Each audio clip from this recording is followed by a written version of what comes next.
Dari Kenjeran. Dari Kenjeran satu. Baik, Ibu, terima kasih atas guideline-nya. Jadi ini sebenarnya pengaduan ya. Terima kasih. Sekarang saya ingin mendengar dulu. Nama saya Dian. Saya dari KPD 4 Kelurahan Kertajaya.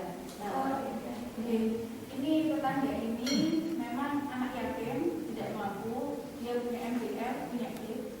Nah, untuk daftar yang terawat ini, memang sekolah itu sudah ditentukan oleh Dispenduk. Nah, ditentukannya itu semua anak wilayah situ itu dimasukkan ke SMP swasta, SMP Rahmat. Nah, sedangkan anak di situ yang merasa ini lah kok aku masuk swasta. Akhirnya banyak yang akhirnya melepas jalur Mitrawati itu dan masuk ke jalur zonasi. Tapi ke jalur zonasi itu terdekat di SMP 10. Nah, SMP 10 itu sekarang terdekatnya sekitar kemarin itu 601. Kalau sekarang saya kurang tahu. Kemarin sih saya cek 601. Masih 601. Nah, sedangkan rumahnya beliau itu jaraknya 651. Sedangkan tetangga yang beda 4 rumah dari situ yang nilainya jauh di bawahnya anaknya itu bisa masuk SMP 10. Nah, akhirnya banyak juga warga situ yang contohnya anaknya ibu ini itu nunggu pemenuhan pagu, tapi juga mau istilahnya beli formulir dulu ke sekolah swasta buat jaga-jaga. Nah, sekolah swasta yang terdekat SMP Rahmat lagi, kembali ke SMP Rahmat. Tapi setelah mau beli formulir sama pihak SMP Rahmat, begini kan, maaf karena kuota kita sudah penuh 90 orang, kita nggak buka 5 kelas lagi, kita nggak seperti dulu. Jadi kalau dengan anaknya memang benar-benar mau dimasukkan di sini, bukan hanya beli formulir, tapi langsung daftar ulang, beli seragam dan tetek bonyeknya.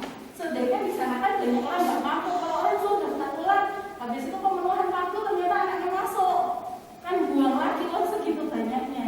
Nonton sedangkan ibu ini suaminya meninggal dan beliau bekerja sebagai asisten rumah tangga. Ini. Terus saya ikut prestasi, nggak masuk juga. Terus prestasi saya nggak ikut rapot, nggak masuk, saya ikut ke zona.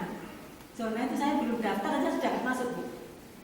Padahal di sekitar saya itu ada sekitar 1, 2, 3, 4, 5 sekolah ya. Dari SMP 9, jarak saya 920 km. Saya nggak masuk. SMP 58, jaraknya 1800. Saya juga nggak masuk. Dari SMP Negeri 60, 1900, saya malah nggak masuk. Sampai ke 18, sampai ke 15, saya nggak masuk semua. Jadi mau daftar itu sudah bingung, ini mau kemana? Jadi anak saya itu RW di tempat saya itu sekitarnya ada teman anak saya ini ada kurang lebih 6 yang saya kenal. Itu nggak bisa masuk negeri semua. Banyak dikelilingi sekolah negeri tapi kita nggak bisa masuk. Untuk jarak itu kita sudah takas semua. Jadi banyak penduduk mungkin, ya. Padahal di situ juga banyak sekolah dari 9, 58, 60, 15, 18, 41. Kita nggak masuk semua. Padahal nilai rata-rata anak saya juga lebih jelek, 8,8. Prestasi juga masuk. Jadinya kita bingung, kita inginnya kan sekolah yang terbaik di mana kita. Tapi karena keadaan kita nggak, keadaan rumah kita nggak bisa, kenapa terus kita nggak bisa masuk? Ibu masuk MDR juga? Masuk MDR. Kayaknya nggak masuk, rasanya nggak masuk. Zona mana saya belum daftar, saya sudah nggak masuk, saya sudah kalah.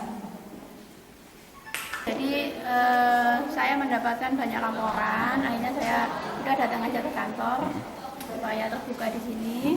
Mereka menyampaikan secara umum itu tidak bisa diterima di sekolah negeri, sebagian besar karena rumahnya jauh dari SMP yang dipilih. Ya, tadi mayoritas di sini adalah warga dari Sawahan, ya, ada juga yang dari Kenjeran ada, kemudian dari Wonokromo juga ada. Tapi secara umum, terutama tadi sebagian besar itu adalah bahkan tadi disampaikan ada dua sekolah dasar, 2 siswa di sekolah dasar itu semuanya nggak diterima di lulusannya itu nggak akan bisa diterima di jalur zonasi karena memang wilayah Kelurahan Banyu Urip, wilayah Kelurahan Petemon, wilayah Kelurahan Putrajaya itu SMP negeri yang ada di sekitar situ ada SMP negeri 10, tapi dia ada di wilayah lain ya, atau mungkin SMP negeri 25 ada di wilayah Sukomanunggal, yang SMP negeri 10 tadi ada di Duku Pakis mungkin seperti itu. Jadi ya sampai kapanpun mereka mengatakan kalau seperti ini kondisinya ya nggak akan pernah bisa masuk di SMP negeri. Nah, saya tidak menyalahkan ya warga yang masih memang punya orientasi untuk ke negeri, karena negeri dianggap pembiayaannya tidak ada. Kan utamanya kan di sana. Mayoritas yang datang ke sini ini tadi MBR, masyarakat dari berpenghasilan rendah, dari MBR nggak diterima, zonasi juga nggak diterima. Prestasi ada nilainya 8,8, tapi mungkin kalah dengan yang lain juga nggak diterima akhirnya. Jadi itu yang dikeluhkan oleh mereka. Nah, yang tadi saya tanggapi adalah ini ada pemenuhan pagu, ya. Kita berharap pemerintah kota, dinas pendidikan dalam hal ini transparan. Jadi terkait dengan pemenuhan pagu ini seperti apa ini transparan. Gitu. Tadi saya bilang sama orang tua, kalau misalkan jenengan mengalami hal yang tidak diperlakukan secara adil, laporkan ke saya.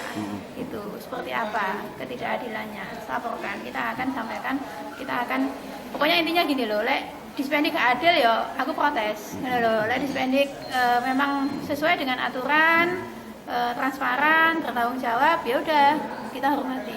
Tapi kalau kemudian memperlakukan tidak adil, itu sudah menyalahi azas PPDB. Azas PPDB itu kan objektif, akuntabel, transparan, tidak diskriminatif. Jadi prosedurnya diikuti. Itu pesannya Bu Wali Kota di dalam sambutan di juknis PPDB itu begitu, beliau menyampaikan bahwa PPDB harus dilakukan secara objektif, transparan, akuntabel dan tidak diskriminasi. Terus rencana Dewan untuk tahun kedepannya usulannya gimana? Ya itu tadi saya minta untuk wilayah-wilayah yang tidak ada SMP negerinya, tidak ada sekolah negerinya, agar warga Surabaya ini mendapatkan perlakuan yang sama di bidang pendidikan, gitu ya.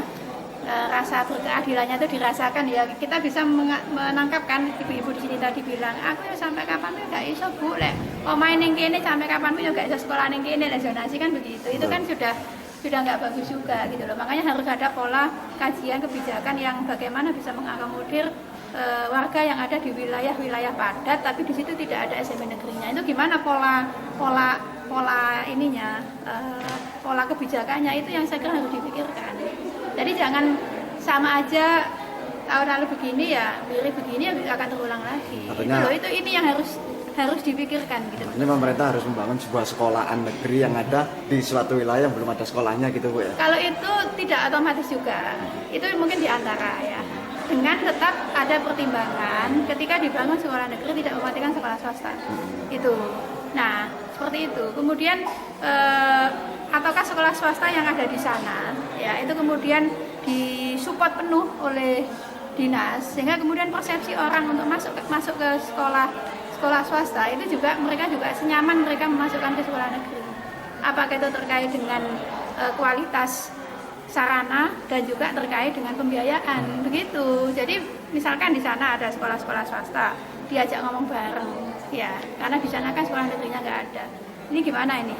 Kalau misalkan pilihan membangun sekolah negeri, ini harus dibicarakan dengan sekolah swasta di sini. Kalau misalkan ini membangun sekolah negeri nggak bisa mengoptimalkan sekolah swasta yang ada, orang kan kemudian mencari kualitas.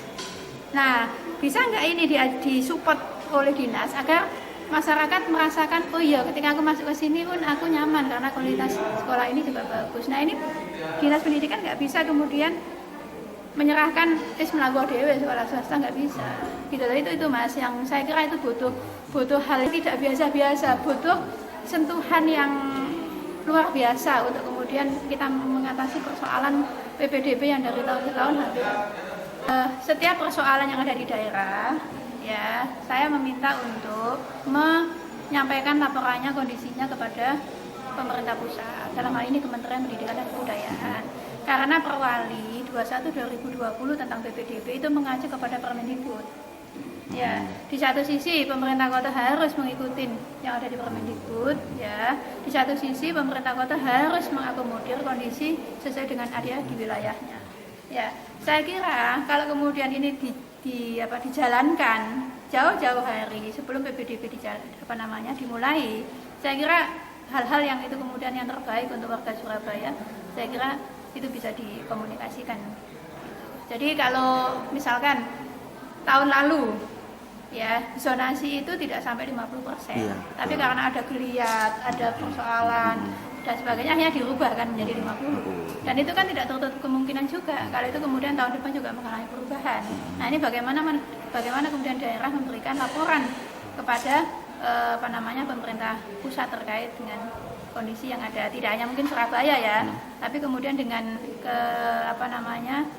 kekhasan yang ada di daerah ini juga saya kira perlu disampaikan. Di tempat saya itu untuk masuk ke sekolah negeri, semua sekolah negeri itu nggak bisa, Mas.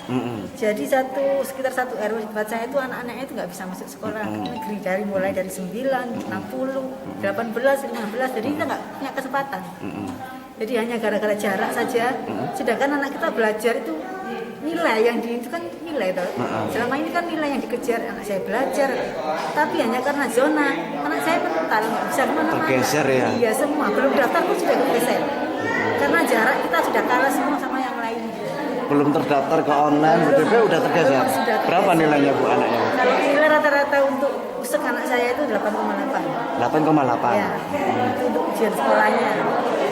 Tapi zona jaraknya itu kemarin. Kalau zona paling dekat itu ke SMP 922 meter. Itu sudah nggak masuk kita. Padahal itu jarak terdekat kita untuk ke sekolah. Coba jelaskan Bu jaraknya mulai SMP-nya itu tadi. Kalau SMP 9 jarak kita 922 Dari rumah Ibu ya? dari rumah saya, dari RW saya ya. Iya. Karena memang bukan cuma saya aja yang lulusan untuk tahun ini mau ke SMP itu bukan cuma saya saja. Terus kalau untuk ke 60 itu sekitar 1 kilo. Ya, 1 kilo ke 60. Ke 18 juga kita nggak bisa. 15 nggak bisa. Padahal kalau kita mau ambil jarak lurus ke 15 itu dekat. Kalau kita menurut Google memang SMP 15. Ya, 15 itu padahal dari rumah saya itu dekat sekali. Di mana rumah Ibu? Kalau saya di rumah saya di Gading, Gedung Jawa situ. Gedung Jawa kelurahan? Kelurahannya Gading juga. Terus di sekolahnya juga di Sekolahannya jalan di Rangka 1. SMP 15. SD-nya. Kalau di SMP 15-nya itu di Insinyur Soekarno. Suramadu, mau ke Suramadu. Suramadu. Iya. Kalau ditarik ke jalan lurus itu dekat sebenarnya dari rumah. Cuma karena memang mungkin ambil jalurnya itu muter Google, jadi kita jauh. Jadi nggak ada kesempatan sebenarnya dekat sekali. Ke SMP 9 juga malah nggak sampai 1 kilo. Tapi kita nggak ada kesempatan. 41 kita 2 kilo nggak ada kesempatan juga. Harapannya sih kita akan mencari sekolah yang terbaik untuk anak kita. Ya. Karena juga memang keadaan ini pandemi juga kan kita juga mikir biaya juga kalau ke sekolah swasta mahal. Belum lagi untuk tiap bulannya untuk kebutuhan ini. Kalau di negeri kan kita selama ini kan anak kita sudah kita genjot untuk belajar ya supaya nilainya bagus. Tapi ternyata yang diambil bukan nilai belajarnya. Terus selama ini apa yang kita kejar? Kan kalau hanya untuk jarak, sedangkan kita nggak ada sekolahan sama sekali untuk jarak sekolah.